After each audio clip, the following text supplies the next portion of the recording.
I suddenly noticed something was off about the foam mat. When I took a closer look, my heart jumped. There was a man hidden inside it, spying on us. The moment he realized I'd seen him, he curled back into the mat and went completely silent. The moment he realized instead, I calmly zipped it back up and started telling the students to get ready for vault training. Hearing that, the man inside clearly panicked. He stuck his fingers out, desperately trying to pull the zipper open, but it wouldn't budge. Soon, the first girl finished warming up. She took a running start and landed on the mat, only to lose her balance and fall because she'd stepped straight onto the man's stomach. I told her the problem wasn't her technique. I encouraged her to give it another try later and really put power into it. Seeing the man still struggling inside, I decided to demonstrate the vault myself. That completely broke him. He clawed at the zipper in a frenzy, but it was useless. I gritted my teeth, steadied my injured leg, sprinted forward, took off, and executed a clean vault. That landing crushed his chest bone. I was satisfied with the performance until my old injury flared up again the very next second. Some of the students faintly heard screams coming from the mat, so I immediately sent them back to training. To keep anyone from noticing anything strange,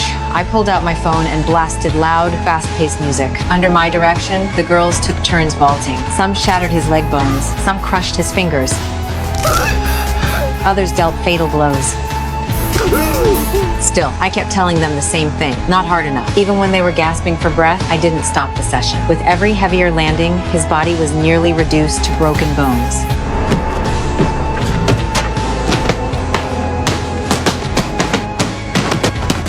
Even then, I wasn't done. I called over the girl who'd failed her first attempt and told her to try again this time, to use every ounce of strength she had. She didn't disappoint me. The run-up, the jump, the movement, everything flowed perfectly. The moment she landed, she crushed his head. It was the perfect demonstration to end the day's training. I gave her a big thumbs up without hesitation. After training, I sent the girls home to rest. I walked over to the mat, pulled back the canvas, and saw a pool of blood already soaking through. When I unzipped it, the man inside had been reduced to a mangled mess. Only the faint rise and fall of his stomach showed he was still alive. As far as I was concerned, he deserved it. That morning, I'd already noticed a suspicious car parked outside the gym. He was sitting inside it. For safety reasons, I told him to leave immediately. He claimed he was waiting for his daughter, but I'd seen him lurking there for days. I didn't believe a word he said. When his life fell apart, he snapped, deliberately tried to scare me, then drove off with a smug grin, mocking me for being crippled and saying I had no business teaching kids. That comment set me off. Since retiring due to injury, I'd heard insults like that more times than I could count. I lunged toward him, but all I got in return was louder laughter as he drove away. What I didn't expect was that the moment I walked back into the gym, his car came back too. He clearly hadn't given up on spying. Later, while I was organizing equipment, a new student told me there was a man lingering outside. My face went cold. I rushed out, but the car was empty. A bad feeling immediately settled in. I hurried to my office and called the police, but they refused to respond, saying there wasn't enough certainty. With no other choice, I let the students start warming up on their own while I kept scanning the gym. That's when I spotted something wrong near the foam mat. The man was hiding inside, watching the girls train with sick satisfaction. The moment I realized it, my expression hardened. And what happened next was exactly how the story began. In the end, I took a full bottle of disinfectant and poured it all over him. Then I wrapped him up with a mat and tossed the whole thing into the trash.